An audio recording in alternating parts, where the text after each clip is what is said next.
तीसरा बनाना है क्या, बैलेंस शीट। ये तीन चीज़ हम लोग बनाते हैं तो क्या बनता है, कंपनी का फाइनल अकाउंट। अच्छा, हम लोग कंपनी की फाइनल अकाउंट बना रहे हैं क्या? मैंने एक गलत चीज़ बोली, पूछो क्या? हम लोग सोल प्रोप्राइटरशिप फर्म की बना रहे हैं। किसके बना रहे हैं? सोल प्रोप्राइटरशिप फर्म की बुक्स ऑफ अकाउंट बना रहे हैं। और ये आखिरी अकाउंटिंग का काम है। ये फर्म है और ये ओनर है, मतलब ये जेठालाल है और ये गढ़ इलेक्ट्रॉनिक्स है। और हम कौन है? नट्टू काका। अपन कौन? अपन कौन है? अपन है नट्टू काका। नट्टू काका है अपन, ठीक है। नट्टू काका है। अब मुझे एक चीज़ बताओ, जेठालाल जो है, क्या हम इसकी अकाउंटिंग करते हैं? हम गढ़ इलेक्ट्रॉनिक्स की अकाउंटिंग करते हैं। बुक्स ऑफ अकाउंट बनाने के लिए हमने क्या क्या फॉलो करते हैं, हम बताओ। एक प्रोसेस फॉलो करते हैं जिसका नाम क्या है? बुक्स ऑफ अकाउंट बनाने के लिए जो प्रोसेस फॉलो करते हैं उसका नाम क्या है, बताओ? Accounting process. क्या नाम है अकाउंटिंग प्रोसेस में? क्या क्या आता है? सबसे पहले आइडेंटिफिकेशन, पहचानना और मेज़र करना। फिर हम क्या करते हैं? मेज़र करने के बाद बेटा रिकॉर्ड करते हैं। क्या करते हैं? रिकॉर्डिंग करते हैं। रिकॉर्डिंग करने के लिए हमारे पास दो बुक्स की ऑप्शन होती है, नाम बोलो। या तो जर्नल की, जर्नल को हम लोग क्या बोलते हैं? Primary books of account. क्या बोलते हैं? Primary books of accounts. और दूसरे को क्या बोलते हैं? बेटा डंडा लेके उसको थोड़ा भगा दो तो बाहर। कहाँ बाहर ही होगा डंडा? ये वाला ले लो, ये वाला ले लो। देना, एक लगा देना, एक लगा देना, लगा देना जोर से। हाँ वो बैल है इसीलिए मारते हैं। Subsidiary books of accounts. बेटा बंद मत कर, बंद मत कर। Subsidiary books of account. Subsidiary books में cash book, purchase book, cash book, purchase book, sales book, purchase return, sales return, bill receivable, bill payable जो होता है वो बता रहा हूँ। भले ये बिल रिसीवेबल पेबल नहीं है पर ये आपके आगे हर एक चैप्टर में आएगा, इसमें भी आएगा। फाइनल अकाउंट में भी ये वर्ड आपको रहेगा लिखा हुआ, bill receivable account, bill payable. Bill receivable का मतलब एक प्रकार से डेटर होता है। क्या होता है? डेटर। और बिल पेबल का मतलब क्रेडिटर होता है। देखो नाम भी क्या है, बिल रिसीवेबल, जिससे पैसा लेने को है। बिल का पैसा लेने को है, रिसीवेबल। और बिल पेबल मतलब जिसको पैसा देने को है। तो बिल पेबल एक प्रकार का आपका क्रेडिटर है, क्रेडिटर आपके लिए लायबिलिटीज है, और बिल रिसीवेबल आपके लिए क्या है? डेटर है, डेटर आपके लिए क्या है? एसेट्स है। और जो बच गई वो एंट्रीज कहाँ आती है? जर्नल प्रॉपर में। और कहाँ पे आती है जो एंट्री बच जाती है वो कहाँ पे आती है? जर्नल प्रॉपर में। बेटा ये किसका पार्ट था? रिकॉर्डिंग का पार्ट था। सबसे पहले मैंने क्या किया? आइडेंटिफिकेशन एंड मेजरिंग किया। फिर मैंने रिकॉर्डिंग की। रिकॉर्डिंग करने के लिए मेरे पास दो ऑप्शन थी, या तो मैं primary books of account journal entry बना लूँ, या तो मैं सब्सिडरी बुक्स ऑफ अकाउंट बना लूँ। प्राइमरी बुक्स ऑफ अकाउंट क्या होती है? प्राइमरी बुक्स ऑफ अकाउंट क्या होती है? जब मेरे बिजनेस की अकाउंटिंग छोटी हो ना, मतलब मेरे बिजनेस में साल भर में 400-500 ट्रांजेक्शन होते हैं बस। कितने होते हैं? 400-500 या 1000 ट्रांजेक्शन होते हैं। एक साल में 365 दिन में हर दिन 2 एंट्री 3 एंट्री 2 एंट्री 3 एंट्री बस होती है। बहुत ज़्यादा एंट्री नहीं होती। छोटा बिजनेस है, बहुत सारे लोग सामान की खरीदी बिक्री नहीं करते। या मान लो 5-10 हज़ार एंट्री होती है। अगर दिन में 100 ग्राहक आ गए, 50 ग्राहक भी आ गए, तो वो हम क्या करेंगे? उसको हमारा अकाउंटेंट जनरल एंट्री में रिकॉर्ड कर लेता है और बाद में उससे क्या करेगा? जनरल से लेजर बना लेगा। लेजर बना के हर एक का अकाउंट का क्लोजिंग बैलेंस निकाल लेगा। अरे जैसे राम है, मोहन है, सोहन है, सबको बेच रहा है तो एक ही जगह पे तो लिखा हुआ है। जनरल एंट्री कैसे बनती है?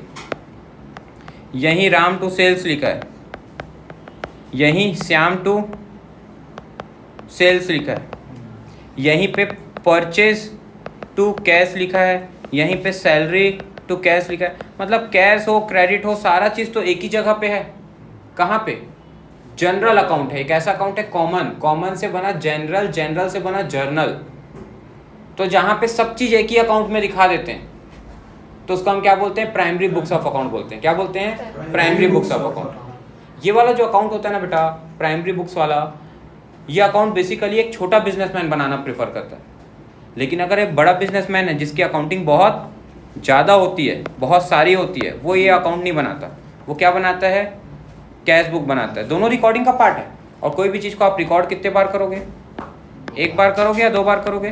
बेटा रिकॉर्ड एक बार करते हैं। तू एक बार एक काम करना, मेरे से अभी कैश ले 500 रुपये, और तू अपनी बुक में रिकॉर्ड करना कैश अकाउंट डेबिट एक बार, फिर रिकॉर्ड करना कैश अकाउंट डेबिट एक बार। 2 बार करेगा तू बोला। हमेशा रिकॉर्ड कितने बार किया जाता है बेटा किसी चीज़ को, एक बार। जो तू बोल रहा है ना 2 बार, वो तो सही बोल रहा है, लेकिन किसके लिए सही बोल रहा है, क्लासिफिकेशन के लिए। ये जो बोलना चाह रहा है ना भाई हमारा, ये बोलना चाह रहा है लेजर के लिए, कि हर जर्नल एंट्री की 2 लेजर पोस्टिंग होती है, एक डेबिट की और एक क्रेडिट की। अरे जैसे कैश टू सेल लिखा ना तो कैश अकाउंट के डेबिट में टू सेल आ जाएगा, और सेल्स अकाउंट के क्रेडिट में बाय कैश आ जाएगा। तो हर जर्नल का 2 लेजर पोस्टिंग, सही बोला। लेकिन कब के लिए, क्लासीफाइंग के लिए। वो इसके बाद बनता है। हम क्या पढ़ रहे हैं, प्रोसेस, कैसे बुक्स ऑफ अकाउंट बनाया जाएगा। 1 अप्रैल से लेके 31 मार्च तक एक बुक ऑफ अकाउंट कैसे कंप्लीट की जाएगी। ये होता क्या है वो पूरा समझ रहे हैं आज, क्योंकि आखिरी चैप्टर में आ गए। अब पूरी किताब समझ चुके हैं एक प्रकार से, मोटा मोटा। हमको पता तो होना चाहिए ना हमने क्या पढ़ा है, क्यों पढ़ा है, कैसे पढ़ा है, और इसलिए आज की क्लास इंपॉर्टेंट है।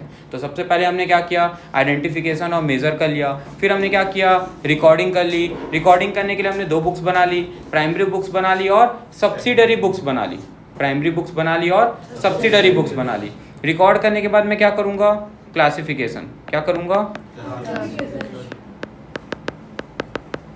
अच्छा बेटा सुनो, रिकॉर्डिंग के अंदर में ये जो कैश बुक परचेस बुक है ना, ये है क्या, सुन लो बेटा। कैश बुक और क्लासिफिकेशन में क्या बनता है, लेजर। क्या बनता है, लेजर। जब हम क्या करते हैं, पोस्टिंग जर्नल इनटू लेजर। हम क्या करते हैं, जर्नल से लेजर में पोस्टिंग करते हैं। अब बोलो ये किसको नहीं समझ में आया, क्या बोला मैं, सच सच बोलो। Posting journal into ledger, journal से लेजर में पोस्ट करने को ही क्या बोलते हैं, क्लासिफिकेशन। बोलो किसको समझ में नहीं आया, हाथ ऊपर करो। जर्नल से लेजर पोस्टिंग क्या होती, नहीं समझ में आया। बेटा देखो जर्नल एंट्री क्या, ये जर्नल एंट्री है, cash account debit to Shyam being cash receive from Shyam, यही बोलूँगा मैं, being cash received from Shyam, यही बोलूँगा। ये क्या हो गई बेटा, जर्नल एंट्री है। ये आप सभी को पता है जर्नल एंट्री है। अब बताओ इसकी पोस्टिंग क्या होगी, ये बकेट खोल देगा क्या, क्या पोस्टिंग होगी इसके लेजर में। बेटा लेजर कैसा होता है, ऐसा होता है लेजर, टी शेप में, टी शेप अकाउंट। बेटा डेट का कॉलम अभी नहीं खोल रहा हूँ, ठीक है, समझाने के लिए खोल रहा हूँ ना, इसीलिए सिर्फ अमाउंट लिख रहा हूँ। तो बताओ ये वाला अकाउंट हो गया किसका, कैश अकाउंट का, और ये वाला अकाउंट हो गया किसका, श्याम अकाउंट का। बेटा अकाउंट लिख रहा हूँ, ये क्रेडिट हो गया, ये डेबिट हो गया, ये क्रेडिट हो गया, ये डेबिट हो गया। तो कैश अकाउंट के किसको, तो कैश अकाउंट के डेबिट में मैं क्या करूँगा, देखो बेटा ध्यान से सुनना, लेजर नहीं आता होगा तो, लेजर नहीं आता होगा ध्यान से देखना। बेटा देख तो कैश अकाउंट क्या हुआ है, डेबिट हुआ है, क्या हुआ है, कौन, कोई नहीं बोलेगा। कैश अकाउंट क्या हुआ है, तो किस साइड लिखूंगा कैश अकाउंट के, ये डेबिट साइड। कितना रुपया लिखूंगा, क्या नाम लिखूंगा, किसके चलते हुआ, टू श्याम। और श्याम अकाउंट क्या हुआ है, च्युइंगम थूक क्या, थूक क्या च्युइंगम, नहीं च्युइंगम खाना मैं अलाउ नहीं करता क्लास में, च्युइंगम नहीं खाया कर, है ना, पढ़ते में कभी भी, स्कूल में भी नहीं। भाई रीज़न बताऊं, हिंदू ही हो ना सब, हाँ है हिंदू ही हो ना सब। भाई सुन लो, ऊपर से महाराज, तो भाई जब भी पढ़ते हैं माँ सरस्वती की अवहेलना होती है, पढ़ते समय में खाया नहीं जाता है। बहुत बड़ी, जीवन में कभी बुद्धि नहीं आएगा अगर सरस्वती माँ को मानते हो तो चाहे कंसंट्रेशन होता होगा तो ये आदत बदल लो, क्योंकि ये बुरी आदत है, धर्म के रूप से बुरी आदत है। समझ में आई बात। अब साइंस के पीछे जाओगे तो फिर भाई तुम सही हो, लेकिन अगर धार्मिक हो, धर्म मानते हो तो भाई गलत है, घोर पाप है, घोरपा। अब बेटा श्याम जी को क्या किया हमने, क्रेडिट किया है कितने रुपए से, 5,000 रुपए से, तो हम क्या लिखेंगे, किसके चलते हुआ, बाय कैश। वो अंशिका को भेज दो तुम, अंशिका कोई है क्या, हाँ, तो बाय कैश लिख दिया 5,000। मतलब बताओ एक जर्नल का कितने लेजर पोस्टिंग हुआ, दो। यही भाई बोल रहा था यही चीज को कि हर जर्नल का कितने बार पोस्टिंग होता है, 2 बार। और इस प्रोसेस को हम क्या बोलते हैं, क्लासिफिकेशन। क्या बोलते हैं, क्लासिफिकेशन। क्या बोलते हैं, क्लासिफिकेशन। और बेटा जर्नल में और सब्सिडरी बुक्स में दोनों में क्या लगता है, rules of debit and credit, नियम लगते हैं, रूल्स। वो पर्सनल, रियल, नॉमिनल अकाउंट पढ़े होगे ट्रेडिशनल अप्रोच का, या मॉडर्न अप्रोच के assets, liabilities, capital, expense, loss, income, gain. मैं जाने से पहले यहाँ से मैं आप लोग को ये पढ़ा के भेजा था मॉडर्न अप्रोच, तब कुछ बच्चे आते थे, है ना। तो बेटा ये जो है ना, अगर देखो अगर मेरा बिजनेस बड़ा है, बहुत सारे ट्रांजेक्शन्स होते हैं, तो मैं क्या करूँगा, तो मैं जर्नल एंट्री नहीं बनाऊंगा। फिर मेरे पास क्या है ऑप्शन, रिकॉर्डिंग में सब्सिडरी बुक्स है, मतलब कैश की जितनी भी एंट्री कौन से बुक में आएगी, कैश बुक में। परचेज की जितनी भी एंट्री किस में आएगी, अच्छा बेटा अगर कैश में, कैश की एंट्री कैश बुक में आ चुकी, कैश और बैंक की, याद करो single column cash book, double column cash book बनाए हो, तो कैश बुक था। तो क्या बताओ परचेज में कैश की एंट्री आएगी, कैश में खरीदा सामान, क्या वो परचेज बुक में आएगा, क्योंकि खरीदा हुआ सामान कैश बुक में आएगा क्योंकि कैश में था। तो फिर परचेज बुक में क्या आएगा, क्रेडिट परचेज। क्या आएगा, क्योंकि कैश परचेज कहाँ आ चुका है, कैश बुक में, क्योंकि रिकॉर्डिंग तो एक बार होता है ना। वैसे ही सेल्स बुक में क्या आएगा, क्रेडिट सेल। क्यों, क्योंकि कैश सेल कहाँ आ गया होगा, कैश बुक में आ गया होगा। कैश जहां आया वो कैश बुक में आ गया। आपके एग्जाम में एक डाउट आपसे पूछा जाएगा, आपसे क्वेश्चन पूछा जाएगा, ये कैश बुक दिखा आप लोग को यहाँ पे, और यहाँ पे कैश अकाउंट दिख रहा है, दोनों में अंतर क्या है पूछेगा आपसे, बताओ भैया। तो आप क्या बोलोगे, मेरा क्वेश्चन समझा नहीं था ध्यान, तो ध्यान दे ले एक बार, ध्यान दे ले, बहुत इंपॉर्टेंट है। क्या बोला मैं, ये जो कैश बुक है, ये जो कैश बुक है किसका पार्ट है, कैश बुक, रिकॉर्डिंग का। किसका पार्ट है, रिकॉर्डिंग के सब्सिडरी बुक्स का पार्ट है, ठीक है। और क्लासिफिकेशन के अंदर में ये कैश अकाउंट है, लेजर है। क्या है, लेजर है, कैश अकाउंट। इन दोनों में क्या डिफरेंस है, कैश बुक और कैश अकाउंट में क्या डिफरेंस है। कैश बुक में एक बार रिकॉर्ड होगा और कैश अकाउंट में लेजर है, 2 बार रिकॉर्ड होंगी चीजें। कैश अकाउंट जो है वो किसका पार्ट है, क्लासिफाइंग का, और कैश बुक जो है वो किसका पार्ट है, रिकॉर्डिंग का। मतलब वो पहले बनेगा कैश बुक फिर कैश अकाउंट, दोनों एक नहीं है, दोनों एक नहीं है। हम लोग यही गलती करते हैं, बनता भी एक जैसा है, कैश बुक भी ऐसी बनता है। कभी सुने हो कैश अकाउंट में बैंक कॉलम खुल रहा है, कैश अकाउंट में, ये वाले अकाउंट में, कैश अकाउंट में बैंक कॉलम खुलता है नहीं, उसके लिए अलग से बैंक अकाउंट बनता है लेजर में। लेकिन कैश बुक में कैश कॉलम भी खुलता है और बैंक कॉलम भी खुलता है, क्योंकि वो बुक है। Book single column, double column cash book होती है, and date are the part of subsidiary. अभी समझ में आया क्या, क्लियर हुआ क्या, क्या बोलना चाह रहा हूँ, दिमाग में टिक किया क्या, थोड़ा थोड़ा किया, बस थोड़ा ही थोड़ा सा अभी तो काम चला है ना, सुनते जा। इतना क्लियर हुआ बेटा, बेस बहुत इंपॉर्टेंट है ना। अब देखो रिकॉर्ड करने के बाद क्लासिफाई भी कर लिया, अब क्या करूंगा, अब जो पढ़ रहा हूँ ना फाइनल अकाउंट, वो यही काम है, 4th नंबर का काम। पहला क्या किया, आइडेंटिफिकेशन मेजरिंग। दूसरा क्या किया, रिकॉर्डिंग। रिकॉर्ड करने के लिए मेरे पास 2 बुक थी, प्राइमरी बुक्स छोटे बिजनेस के लिए, सब्सिडरी बुक्स बड़े बिजनेस के लिए, क्योंकि उसके ट्रांजेक्शन ज्यादा होते हैं। फिर क्या कर रहा था, क्लासिफिकेशन। क्लासिफिकेशन में क्या कर रहा था, posting the journal into the ledger. Ledger posting के प्रोसेस को हम क्लासिफाई मतलब छाटना, छाटें। श्याम के जितने भी ट्रांजेक्शन हुए हैं एक अकाउंट में, कैश के जितने भी ट्रांजेक्शन हुए कैश अकाउंट में, बैंक के जितने हुए बैंक अकाउंट में, ताकि साल के एंड का क्लोजिंग बैलेंस निकल सके 31 मार्च का। साल भर में कितना पैसा आया, कितना गया, तो क्लोजिंग कितना बचा, वो क्लोजिंग से हम क्या बनाएंगे, ट्रायल बैलेंस। क्या बनाएंगे, ट्रायल बैलेंस। और उस ट्रायल बैलेंस के बैलेंस को उठा करके हम क्या बनाएंगे, फाइनल अकाउंट। उस ट्रायल बैलेंस के बैलेंस को उठा करके फाइनल अकाउंट। तो डेप्रिसिएशन ऐसे कहीं यूज नहीं होता है, ये अकाउंट है जो हम डेप्रिसिएशन दिखाते हैं, वो उसका इफेक्ट भी फाइनल अकाउंट में ही आता है। जितने भी चैप्टर्स आगे के हैं ना, वो सबका इफेक्ट कहाँ आता है? फाइनल अकाउंट में ही आता है इफेक्ट। इसलिए सबसे लास्ट और इसीलिए ये सबसे लास्ट चैप्टर है आपका बुक का, जिसका नाम क्या है? समराइजिंग। क्या कर रहे हैं फोर्थ प्रोसेस में? समराइज कर रहे हैं।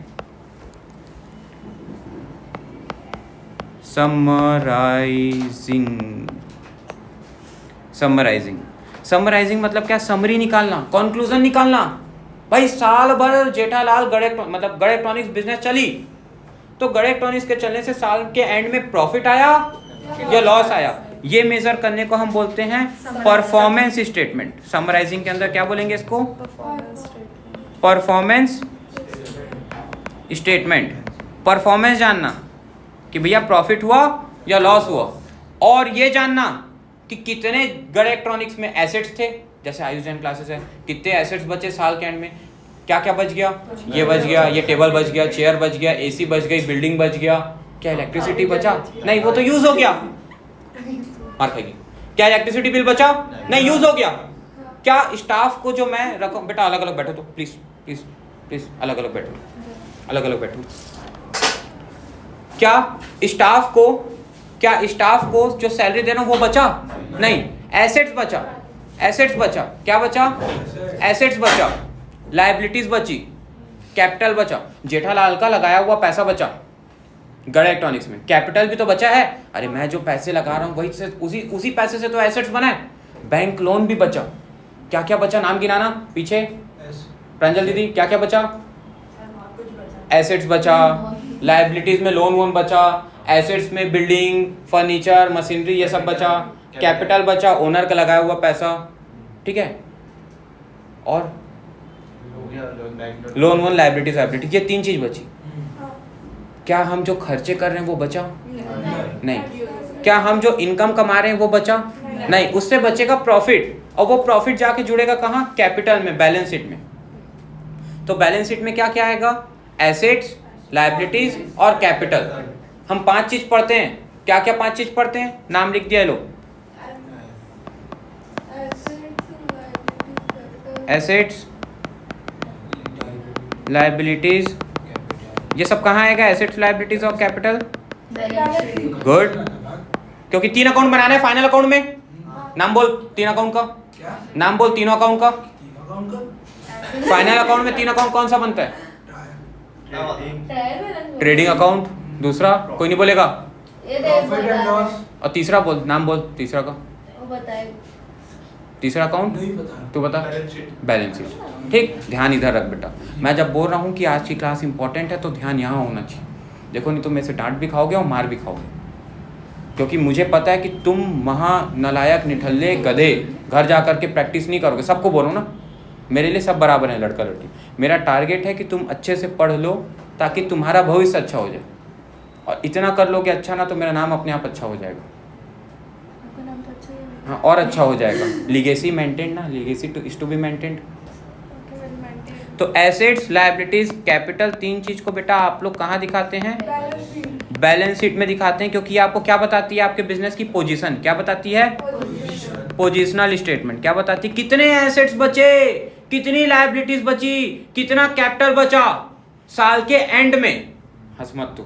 साल के एंड में किसका? गढ़ इलेक्ट्रॉनिक्स का। किसकी बुक्स ऑफ अकाउंट बन रही है? गढ़ इलेक्ट्रॉनिक्स की, जेठालाल की नहीं। इनको अलग अलग मानो अपने दिमाग में। हम फर्म के अकाउंटेंट हैं, सोल प्रोप्राइटरशिप की बुक्स ऑफ अकाउंट बनाने के लिए। इसको हम क्या बोलेंगे? Positional statement. पोजिशनल स्टेटमेंट में क्या बनता है? बैलेंस शीट बनती है। और परफॉर्मेंस स्टेटमेंट में क्या बनता है? लिख दूं यहीं। पोजीशन स्टेटमेंट में क्या बनाना है? Balance sheet. और परफॉर्मेंस स्टेटमेंट में क्या बनाना है? 2 अकाउंट। पहला बनाना है क्या? ट्रेड कर रहे हैं बेटा। एक होता है मैन्युफैक्चरिंग अकाउंट। क्या होता है? ये मैन्युफैक्चरर्स बनाते हैं, पर अभी हम मैन्युफैक्चर के बारे में नहीं पढ़ रहे हैं, हम तो जेठालाल के बारे में पढ़ रहे हैं। मतलब हम तो क्या पढ़ रहे हैं? एक ऐसा व्यापारी जो रिटेलर है या होलसेलर है, जो सामान लाएगा और बेचेगा। आप बताओ, गुप्ता एंटरप्राइजेस में आप चले गए सामान लेने के लिए, ठीक है, तो आप मुझे ये बताओ, क्या गुप्ता एंटरप्राइजेस फ्रिज बना रहे हैं? नहीं। टीवी बना रही है? नहीं। अलमारी बना रही है? नहीं बना रही है। वो खरीद के ला रहे हैं कहीं से और बेच दे रहे हैं। तो क्या क्या चीज़ बेच रहे हैं? ये सब सामान बेच रहे हैं। क्या उन्होंने बनाया? फिर भी पैसा कमा रहे हैं। किस चीज़ का पैसा कमा रहे हैं? गुड्स का जो सर्विसेज दे रहे हैं ना, उस चीज़ का प्रॉफिट जोड़ रहे हैं। फ्रिज बेच रहे हैं, उसका पैसा नहीं है। फ्रिज को अकल्तरा में अवेलेबल करा रहे हैं, उसका पैसा है। आपको उधारी बांट रहे हैं कि आप ले जाओ, आज पैसे का क्या चिंता है दीदी, आते रहेगा, ये वाली सर्विस दे रहे हैं, उसका प्रॉफिट है। आपके घर तक सामान पहुंचा के दे रहे हैं, उसका प्रॉफिट है। रिटेलर रिटेल सर्विस देता है, होलसेलर होलसेलिंग सर्विसेज देता है, वो भी सर्विस ही दे रहे हैं। और टीचर की तो प्योरली सर्विस दिखती है, उनकी सर्विस समझ नहीं आती क्योंकि उनके साथ में कंबाइंड है गुड्स के साथ सर्विस दे रहे हैं। और मैन्युफैक्चरर बनाता है सामान। तो अभी आप वो वाला अकाउंट नहीं पढ़ोगे, कब पढ़ोगे? आगे बीकॉम करोगे ना, तब पढ़ोगे मैन्युफैक्चरिंग अकाउंट। मैं ये 2 साल पहले भी पढ़ाया था आपके भाई बहनों को। तो वो लोग आज पूछते हैं कि भैया ये मतलब आपके भाई बहन, आपके दीदी भैया लोग को, तो उनमें से संभव में से पूछी क्या कि भैया मैन्युफैक्चरिंग अकाउंट क्या है? तो मैं बोला बेटा मैं 11th में तुझे एक बार बताया था, याद कर। तो आपको भी मैं बता रहा हूँ क्या कि ये मैन्युफैक्चरिंग अकाउंट का आप लोग कब बनाना सीखोगे? जब आप कॉलेज में जाओगे तब।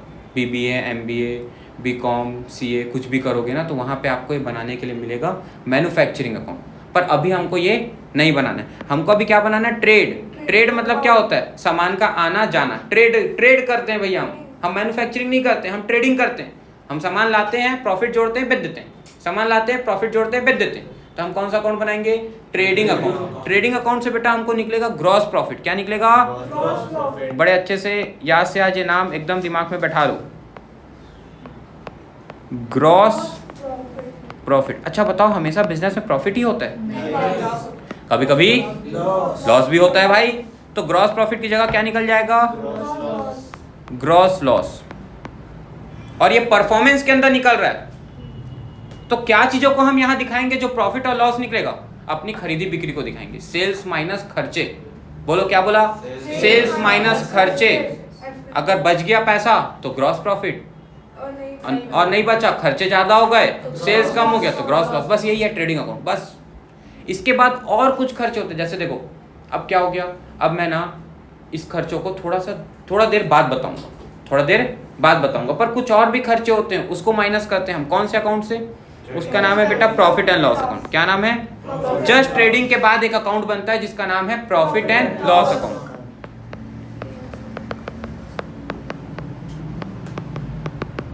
Profit and loss account. और यहां से बेटा और भी कुछ छोटे मोटे खर्चे माइनस होते हैं। अब आपको मैं बता ही देता हूँ। ट्रेडिंग अकाउंट में आता है खर्चा, ऐसे खर्चे जो प्रोडक्शन में लगे हैं सीधा, उसको हम क्या बोलते हैं? Direct expense. क्या बोलते हैं? जो डायरेक्टली प्रोडक्शन से जुड़े हुए हैं। जैसे लेबर कहाँ लगा है? फैक्ट्री में, तो वो डायरेक्ट एक्सपेंस है। उसको जो मैं वेजेस दे रहा हूँ वो मेरा डायरेक्ट एक्सपेंस है, खर्चा है। लेकिन स्टाफ को मैं सैलरी दे रहा हूँ, तो क्या वो सीधा प्रोडक्शन में लगा? मान लो मेरे गुड़ाकू बनाने की फैक्ट्री है, ठीक है, वहाँ पे लेबर लगा हुआ है गुड़ाकू बनाने के लिए। वो लेबर मेरा क्या है? डायरेक्ट एक्सपेंस है। लेकिन वो गुड़ाकू की फैक्ट्री में मैं एक CA रखा हूँ, चार्टेड अकाउंटेंट को नौकरी पे रखा हूँ, ठीक है। उसको मैं देता हूँ महीने का 70,000 रुपये महीना देता हूँ, ज़्यादा नहीं देता, आजकल CA को उतना ही मिलता है महीने का, ठीक है। तो 70,000 रुपये पैसा ज़्यादा भी मिलता है। देखो भाई, अगर अपना काम करोगे तो महीने का करोड़ों भी कमाओगे। जैसे एक CA हैं हमारे जान पहचान के, वो CA का काम छोड़ करके, मीन्स नॉलेज तो है उनके पास, तब तो कर पा रहे हैं, वो काम करते हैं ज़मीन की रियल इस्टेट का, मतलब उसमें वो कमीशन का काम करते हैं। ज़मीन खरीदते हैं बेचवाते हैं, पहले खुद खरीदेंगे फिर बेच देंगे। तो वो एक दिन में, जैसे अभी खरीदे थे वो 1 हफ्ते पहले 9 करोड़ की एक जगह, उसको 13.5 करोड़ रुपए में बेच दिया 1 हफ्ते के अंदर। मतलब 1 हफ्ते में उन्होंने कितना बना लिया? 4.5 करोड़ रुपए बना लिया 1 हफ्ते में। सोचो। तो अब ये काम तो भाई कोई भी कर सकता था जिसके पास नॉलेज होता। अब CA क्या है? पढ़ा लिखा होता है, तो उसके पास ज़्यादा नॉलेज था। अब उसको पता है कि वो जो 4.5 करोड़ बचा है वो प्रॉफिट। देखो, पैसा कमाना इज़ नॉट आर्ट। कमाए हुए पैसे को बचाना कैसे है? टैक्स से कैसे बचाना है, गवर्नमेंट से कैसे बचाना है, कहाँ री इन्वेस्ट करना है, उस बचे हुए पैसे को और कैसे बढ़ाना है, दैट इज़ आर्ट। कमाना बड़ी चीज़ नहीं है, बचाना बड़ी चीज़ है। और बचाने का नॉलेज आता है अच्छे से कॉमर्स की पढ़ाई करके। अब वो पढ़ाई जो होती है वो CA में करनी पड़ती है। बाकी फील्ड में क्या है? हाँ, जीवन जी रहे हैं, कॉलेज का पास तो ऐसे भी हो जाएंगे, 40% वाला भी पास है। लेकिन CA में ऐसा होता है भैया कि नहीं, 60% 50% एग्रीगेट लाओगे तभी पास होगे। और फिर ऐसे हलवा पूड़ी जैसे चेक भी नहीं होता, इनका पेपर बहुत टफेस्ट चेक होता है। तो भाई इसको पास करने में इंसान की फट जाती है, हालत ख़राब हो जाती है। इसलिए सीए को टफ बोल देते हैं। टफ नहीं है, आदमी मेहनत करेगा तो सबसे आसान है, हर दिन पढ़ेगा तो आसान है। लेकिन अगर तू हर दिन पढ़ने वाला नहीं है, 365 दिन पढ़ने वाला नहीं, तो तेरे लिए सीए नहीं बना भाई। कि तू आराम से ज़िंदगी जी, कॉलेज कर, ये होता है। क्योंकि सीए करने के बाद भी तेरे को ये सब डॉक्यूमेंट्स और यही सब का हिसाब किताब संभालना है। 8-10 घंटा 12 घंटा नौकरी करना। अगर तेरा ये है कि मस्त जीवन में पढ़ लूँ, मस्त जीवन में फुल पढ़ाई कर लूँ, उसके बाद तो काम ही नहीं करना पड़ेगा, बैठे बैठे पैसा आएगा, तो दुनिया में ऐसी कोई जगह होती ही नहीं जहाँ ऐसा हो। मेहनत तेरे को जीवन भर करना पड़ेगा। आज पढ़ने के लिए मेहनत करना पड़ेगा, कल नौकरी पाने के बाद नौकरी में पैसा कमाने के लिए करना पड़ेगा। खुद का व्यापार करेगा तो मेहनत करना पड़ेगा। मेहनत हर जगह। तुझे डिसाइड करना है कि ऐसा कौन सा काम तू कर सकता है जिसको तू मतलब उसको क्या बोलते हैं आप, पैशनेटली कर सकता है, ताकि तेरा मन लगा रहे जीवन भर उस काम में। क्योंकि काम तो हर जगह करना है। ये है भाई सच्चाई। अभी समझ में आया? आगे सुनो। तो इस प्रॉफिट एंड लॉस अकाउंट से बेटा क्या निकलता है हम लोग का? इस प्रॉफिट एंड लॉस अकाउंट से हमारा निकलता है नेट प्रॉफिट। क्या निकलता है? और नेट प्रॉफिट बस निकलेगा, लॉस नहीं हो सकता। लॉस भी तो हो सकता है। बेटा ग्रॉस प्रॉफिट और नेट प्रॉफिट में ना यही डिफरेंस है कि gross profit direct expense minus होके निकलता है और net profit indirect expense minus होके निकलता है। इनडायरेक्ट मतलब जो डायरेक्टली प्रोडक्शन में नहीं लगे, जैसे कि सैलरी। अभी मैं बताया ना सीए से कहाँ पहुँच गया था मैं। तो जो सीए है उसको मैं 70,000 रुपये महीना तनख्वाह दे रहा हूँ। तो वो जो तनख्वाह दे रहा हूँ, क्या वो मेरे प्रोडक्शन में डायरेक्टली जाके गुड़ाकू पैक कर रहा था क्या? नहीं। वो क्या कर रहा था, मेरे गुड़ाकू फैक्ट्री में जो भी लाइसेंस लगते हैं, जो भी डॉक्यूमेंट लगते हैं, जो भी जीएसटी रिटर्न भराता है, जो भी इनकम टैक्स भराता है, जो भी सेल्स के इनवॉइसेस बनते हैं, जो भी ऑडिट रिपोर्ट बनती है, अकाउंटिंग की रिपोर्ट बनती है, ये सारे रिपोर्ट को गवर्नमेंट को, क्लाइंट्स को, शेयर होल्डर्स को पहुंचा के देने का और कंपनी की बुक्स ऑफ अकाउंट को बनवाने का। अपने अब सीए है तो थोड़ी अकाउंट्स बनाएगा, वो अपने किससे बनवाएगा? या तो सॉफ्टवेयर यूज़ करेगा, या तो अपने जो अकाउंटेंट रखा है 10-15 हज़ार रुपये की नौकरी में अकाउंटेंट्स को, जो बीकॉम से ऐसी पढ़े रहते हैं ना, अल्लू गल्लू टैली वैली सीख लेते हैं, उन लोग बनते हैं छोटे मोटे अकाउंटेंट, उनसे वो काम करवाएगा और बुक्स ऑफ अकाउंट को मेंटेन करवा के रखेगा। तो क्या वो डायरेक्टली प्रोडक्शन में लगा हुआ है कंपनी की? नहीं, प्रोडक्शन में नहीं लगा है, वो आफ्टर प्रोडक्शन के काम में लगा है। क्या उसके बिना बिजनेस चलेगा? नहीं चलेगा भाई, वो भी जरूरी काम है बिजनेस का। तो ऐसे खर्चों को क्या आप डायरेक्ट एक्सपेंस बोलोगे? नहीं, जो खर्चे डायरेक्टली प्रोडक्शन में लगे वो डायरेक्ट एक्सपेंस। क्या बोला मैं, रिपीट करो? Direct expense. और प्रोडक्शन के बाद जो भी खर्चा लग रहा है इनडायरेक्ट एक्सपेंस। तो अभी ये कैसा खर्चा था? प्रोडक्शन के बाद का, या तो वेयर हाउस का, या तो सेलिंग एंड डिस्ट्रीब्यूशन हाउस का। तीन house, production house, warehouse, selling. इसको और अच्छे से बताऊंगा बाद में। तो ये खर्चे हम माइनस करते हैं कहाँ से? प्रॉफिट एंड लॉस से। तो ग्रॉस प्रॉफिट से अब हम ये खर्चे माइनस कर दिए। पहले हम माइनस कर दिए क्या? लेबर वाला खर्चा, तो ग्रॉस प्रॉफिट आ गया। फिर लेबर वाले खर्चे से हम क्या माइनस कर दिए? सीए वाला खर्चा। एक समझाने के लिए बता रहा हूँ, सीए वाला खर्चा कहाँ से? जैसे ये टेलीफोन बिल है, इलेक्ट्रिसिटी है, सैलरी है, रेंट दे रहे हैं, ये सब क्या है? ये सब इनडायरेक्ट एक्सपेंस है, क्योंकि ये डायरेक्टली प्रोडक्शन पे नहीं लग रहा है। आप बोलोगे भैया इलेक्ट्रिसिटी तो डायरेक्ट भी हो सकता है, वो मशीन चल रही, तो हाँ वो वाला को डायरेक्ट मान लेना। उसको फ्यूल पावर लाइटनिंग बोलते हैं, वो ट्रेडिंग में आ जाएगा। और सिर्फ इलेक्ट्रिसिटी लिखा है तो हमें मान के चलेंगे कि वो एक इनडायरेक्ट है। तो उस ग्रॉस प्रॉफिट से ये इनडायरेक्ट के छोटे मोटे खर्चे माइनस कर दिए तो क्या आ जाएगा? प्रॉफिट या लॉस। अगर खर्चे ज़्यादा हो गए, इनकम कम है, ग्रॉस प्रॉफिट कम है, और खर्चे ज़्यादा हैं तो लॉस। बताऊंगा, वो भी अकाउंट बनाऊंगा। तो इनसे जो बढ़ेगा प्रॉफिट और लॉस, ये कहाँ जाके जुड़ेगा? ट्रांसपोर्ट भी इनडायरेक्ट है। हाँ, ट्रांसपोर्ट में जो खर्चा लगता है वो भी इनडायरेक्ट एक्सपेंस है। हम इसको क्या बोलते हैं? Freight inward, freight outward, carriage inward, carriage outward, octroi. ये सब 3 नाम है इसके ट्रांसपोर्ट के खर्चे के, फ्राइट, कैरेज और ऑक्ट्राई। ऑक्ट्राई एक प्रकार का टैक्सेस है जो ट्रांसपोर्ट पे लगता है, जैसे टोल टैक्स लगता है ना, वैसी वाला खर्चा है ऑक्ट्राई। इतना समझ में आया? थोड़ा क्लियर है? यहाँ से जो पैसा निकलता है ना परफॉर्मेंस से, वो जाता है कहाँ पे? पोजीशन में, बैलेंस शीट पे। मतलब बैलेंस शीट पे सीधे 3 टर्म जाते हैं। कौन कौन से? Assets, liabilities, capital. पर 2 टर्म नहीं जाते, एक्सपेंस लॉसेस और सेल्स, एक्सपेंस लॉसेस और परचेज, और दूसरा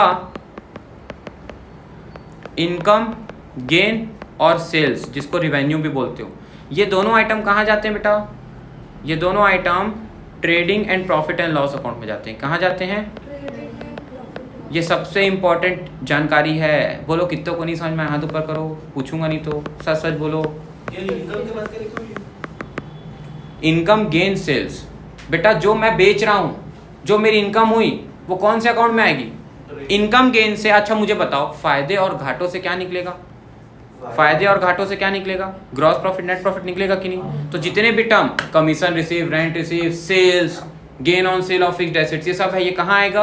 या तो ट्रेडिंग अकाउंट में आएगा या तो प्रॉफिट एंड लॉस में आएगा। मतलब जितने का भी नेचर, आप समझे नेचर क्यों इंपॉर्टेंट है? क्योंकि अगर जिसका नेचर एक्सपेंस लॉस और इनकम गेन है वो बैलेंस शीट में नहीं जाएंगे, वो हर साल होने वाली चीजें। जैसे कौन कौन है expense loss income gain? Salary क्या है? एक्सपेंस है। सैलरी रिसीव क्या है? इनकम है। ठीक, सैलरी आउटस्टैंडिंग क्या है? लायबिलिटीज है। तो सैलरी आउटस्टैंडिंग सीधा लायबिलिटी में आएगी बैलेंस शीट में। लेकिन सर आप समझ में आई तो ये तो फंस गए रे, सैलरी के 3 ठो बने, तीनों फंस गए। एक्रूड सैलरी बोला तो एसेट्स है, बैलेंस शीट में आ जाएगा। अर्न इनकम है, अनअर्न इनकम है तो सिर्फ कमीशन रिसीव है तो कमीशन रिसीव है तो कमीशन रिसीव है तो अरे बताओ ना 5 में क्या है, कहाँ आएगा नहीं आएगा नहीं बोल रहा हूँ मैं पूछ रहा हूँ 5 में है क्या? कमीशन रिसीव क्या है? नहीं कहाँ आएगा बेटा? अभी इसलिए तो चिल्लाया प्यारी बच्ची, इसलिए चिल्लाया, अभी गाली खा जाती, मतलब डांट खा जाती। मैं लड़कों को गाली बकता हूँ, लड़कियों को डांटता हूँ। हमारे यहाँ ऐसी पार्सलिटी होती है मुँह पे। लड़कियों को डांटता हूँ, लड़कों को गाली भी बकता हूँ, मारता भी हूँ, और लड़कों को ज़्यादा बैठा के पढ़ाता भी हूँ बोर्ड्स में 12वीं क्लास में, क्योंकि लतखोर लोग घर में नहीं पढ़ते, लड़कियों को 1 घंटा पढ़ा के छुट्टी दे देता हूँ। हमारे यहाँ ऐसी होता है, जिनको जितना मार उतना प्यार, और जिनको जितना कम डांटो उतना आप घर में जाकर करो। और उसका दूसरा कारण क्या है? लड़कियाँ पढ़ लेती हैं, लड़के नलायक होते हैं, वो घर में नहीं पढ़ते, है ना, ऐसा रहता है। अब ऐसा है अपना। चलो आगे सुनो, तो मैं क्या बोला? अब मुझे बताओ कमीशन रिसीव क्या है? हाँ आप इनकम बोलो, गेन बोलो, जो भी है, क्या है आपका? कहाँ मतलब इनकम गेन है, जो भी है इनकम गेन है, ठीक। आएगा कहाँ? आप ये इसके बाद सोचना। पहले क्या सोचना? नेचर ऑफ अकाउंट क्या है। जैसे बिल्डिंग, चुप, अभी क्लियर कर रहा हूँ। देखो सबसे बड़ा डाउट फाइनल में क्या आता है मालूम? फाइनल अकाउंट में क्या आता है कि वो साला टर्म आएगा कहाँ? जैसे कि अरे डरा नहीं रहा हूँ यार, इधर सुन। जैसे बिल्डिंग है, बिल्डिंग क्या है? एसेट्स। एसेट्स कहाँ आती है? बैलेंस शीट में।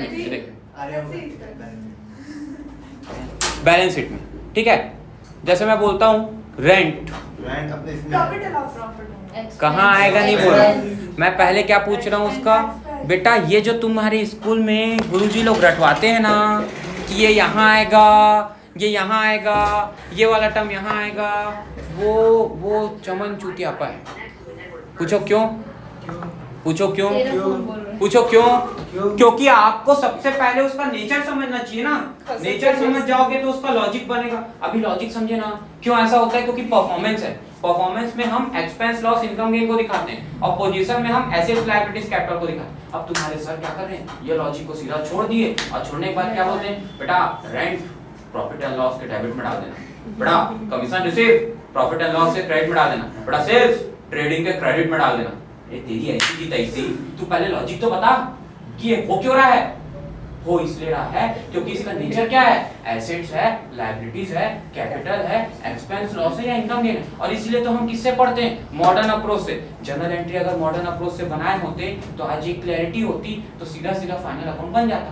पर तकलीफ तो यही है ना गुरु कि हमने मॉडर्न अप्रोच पढ़ा ही नहीं। आता है तो डेबिट, जाता है तो क्रेडिट से सर ने पढ़ा दिया। जिन बच्चों को नहीं समझ में आया उनको पहले कोशिश किया उन्होंने पर्सनल रियल नॉमिनल समझाने का, फिर उसके बाद आपको बना के दिखा दिए, फिर आपको बोल दिया एंट्रीज बनाते रहो, अपने आप बनने लगेगा, या बोल दिया आता है तो डेबिट, जाता है तो क्रेडिट। पर उस कॉन्सेप्ट में गए नहीं। वही सर को छोड़ के, वही सर को, मंडल सर को छोड़ के, वो बताते हैं पूरा। नहीं वो भी ऐसी है, नहीं वो पढ़ने वाले बच्चों को बताते हैं। ए भाई मंडल सर हो सकता है वो आलसी हो गए हो, मंडल सर 3-4 नंबर बस देखते हैं, बाकी नहीं देखते। हां लेकिन सुनो ये समझ में आया बेटा। अब मैं तुमसे पूछूंगा, अब तुम्हारा काम ना ये बताना नहीं क्या है ट्रेडिंग। अरे ये सब ना 1 सेकंड में बन जाएगा। एक तो मूवी देखोगे तुम लोग, वो एक ना कुंफू कराटे किड है, एक मूवी कराटे किड। उसमें क्या करता है वो ना, उसका मास्टर जो है ना उसको ना बोलता है कि मैं तेरे को कराटे सिखाऊंगा, मैं तेरे को कराटे सिखाऊंगा। तो वो क्या बोलता है, उसका जो स्टूडेंट रहता है ना, वो बोलता है प्लीज मेरे को सिखा दो, तो बहुत ले के मानता है टीचर चल तेरे को सिखा दूंगा। फिर क्या बोलता है, चल उठा कपड़े धो, चल उठा कपड़े को पेड़ में टांग, फिर नीचे रख, फिर उठा, फिर नीचे रख, सुन तो, फिर उठा, फिर नीचे रख। तो वो ना एक हफ्ता तो करता है चुपचाप, फिर बोलता है 15 दिन बोलता है कि यार ये सब क्या करवा रहे हो मेरे से, मैं आपके पास कराटे सीखने आया था, आप मेरे से झाड़ू लगवा रहे हो, पेड़ में रखवा रहे हो, करवा क्या रहे हो। फिर ना वो क्या करता है, उसका जवाब नहीं देता है गुरु, वो क्या करता है सीधा उसे लड़ना शुरू कर देता है। अपने आप उसका रिफ्लेक्सिव इंडेक्स क्या करता है, उसको बचाने के लिए वो जो जो प्रैक्टिस करा होता है वो ऐसी वैसी करने लगता है, अब वो उससे क्या हो जाता है, बच जाता है। अब गुरु को पता है कैसे सिखाना है, तो वही मैं बोल रहा हूँ, मुझे पता है कैसे सिखाना है। ट्रेडिंग में आएगा कि प्रॉफिट एंड लॉस में आएगा कि बैलेंस शीट में, मैं जो पूछ रहा हूँ उतना बताओ बस। मैं क्या पूछ रहा हूँ, आज क्या प्रैक्टिस करना है, 5 चीजों की, एसेट्स है, लायबिलिटीज, नेचर ऑफ अकाउंट पहचान क्या है, क्या पहचान क्या है, नेचर ऑफ अकाउंट। बहुत अच्छे से, जैसे कि मैं अगर बोलता हूँ बिल्डिंग, अगर मैं बोलता हूँ कैश, अगर मैं बोलता हूँ बैंक, अगर मैं बोलता हूँ बैंक ओवरड्राफ्ट, लायबिलिटी। अब ये दिक्कत जा रहा है, थोड़ा सा दिक्कत जाएगा, ये कहाँ दिया हुआ है, chapter number 5, chapter number 6 rules of debit and credit, जो भी चैप्टर होगा ना उसमें दिया होगा, चैप्टर 6 में दिया है। हाँ 5 में अकाउंटिंग क्वेश्चन होगा पीएसबी वाले के हिसाब से, ठीक है, चैप्टर 6 में देख के आना। ठीक, अब मैं आपको बोलता हूँ कमीशन, वो है एक्सपेंस, कमीशन खर्चा है, कमीशन रिसीव, इनकम, समझ गए, loan, loans and advances, liability, assets. जब भी एडवांस जुड़ गया मतलब ये देने वाला लोन है, हमने दिया है लोन। डिवेंचर्स, डिवेंचर्स अगर सिर्फ लिखा है तो वो लायबिलिटीज है, और अगर डिवेंचर्स परचेज लिखा है तो एसेट्स है। डिवेंचर्स एक शेयर जैसा ही होता है जिसपे कंपनी को पैसा वापस करना पड़ता है फिक्स समय के बाद। तो कंपनी के लिए एक प्रकार का बॉरोड फंड है, अभी चैप्टर 7 पढ़ाऊंगा ना, सोर्सेस ऑफ बिजनेस फाइनेंस, वहां पे डिवेंचर क्या अच्छे से बताऊंगा, बीएसटी में है चैप्टर 7 में, ठीक है। अब मैं पूछता हूँ आपसे, बेसिक्स तो पूछ लिया, थोड़ा सा इसी में अटकाता है।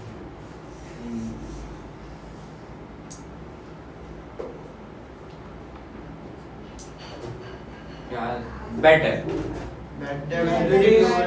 Expense, bed date expense, bed debt recovered income, हाँ रिवेन्यू इनकम, ठीक है। अब बताओ depreciation, expense, depreciation is non cash expense, amortisation expense. अब इसमें भी पहचानना पड़ेगा, एक्सपेंस 2 प्रकार के होते हैं, एक डायरेक्ट एक्सपेंस, एक इनडायरेक्ट। डायरेक्ट वाला ट्रेडिंग में आएगा, इनडायरेक्ट वाला प्रॉफिट एंड लॉस में। तो पहचानो, तो मैं क्या बोला बेटा, इनकम, गेन और रिवेन्यू सेल्स, और एक्सपेंस, लॉस और परचेज कहाँ आएंगे, trading and profit and loss account में परफॉर्मेंस निकालने। कौन सा परफॉर्मेंस, नेट प्रॉफिट का या नेट लॉस का, ग्रॉस प्रॉफिट का या ग्रॉस लॉस का निकालने में। और assets, liabilities, capital balance sheet में आएंगे, liabilities capital left hand side में, एसेट्स राइट हैंड साइड। ये समझ में आया। और एसेट्स जो आप खरीदते हो, जैसे मैं purchase of building, purchase of machinery of 50,000 किया, तो वो कहाँ आएगी, बैलेंस शीट में आएगी। कैश कम हो जाएगा 50,000 से और बिल्डिंग बढ़ जाएगी 50,000 से, मतलब मशीन बढ़ जाएगी 50,000 से, परचेज ऑफ मशीन बोला था ना, तो कैश कम हो जाएगा 50,000 से और मशीन बढ़ जाएगी। ये कहाँ हुआ, एसेट्स में हुआ। क्या ट्रेडिंग प्रॉफिट एंड लॉस में आया, नहीं, क्योंकि ये कैपिटल एक्सपेंडिचर था। क्या था, कैपिटल। जब भी फिक्स्ड एसेट्स खरीदते हो ना, ऐसे एसेट्स जो बैलेंस शीट में आते हैं उसको फिक्स्ड एसेट्स बोलते हैं। ऐसे एसेट्स जो बैलेंस शीट में आते हैं उसको फिक्स्ड एसेट्स, उसको हम कैसा खर्चा बोलते हैं, कैपिटल एक्सपेंडिचर। और जो हर साल होता है ना खर्चा, जैसे salary, rent, electricity bill, wages, commission paid, है ना, ये सब क्या है, ये हर साल हो रहा है। ऐसे खर्चों को मैं क्या बोलता हूँ, रिवेन्यू एक्सपेंडिचर। रिवेन्यू एक्सपेंडिचर मतलब मेरी रिवेन्यू को जनरेट करने में होने वाले खर्चे। तो रिवेन्यू एक्सपेंडिचर कहाँ आते हैं, profit and trading and profit and loss account में आते हैं। रिवेन्यू वाले खर्चे trading and profit and loss account में आते हैं, क्योंकि वो खर्चे हैं, हर साल होते हैं। और कैपिटल एक्सपेंडिचर एसेट्स बन जाता है, क्योंकि उसका फायदा हमको कई साल तक मिलता रहेगा, इसलिए वो कहाँ जाता है, बैलेंस शीट में आता है। क्या इतनी बात समझ में आई? मैं इसका डिटेल कल बोलूंगा, आगे का फाइनल अकाउंट का, और इको भी कल बोलूंगा, ठीक है। आज के लिए इतना ही। बेसिक्स देख के आना चैप्टर नंबर 6 का।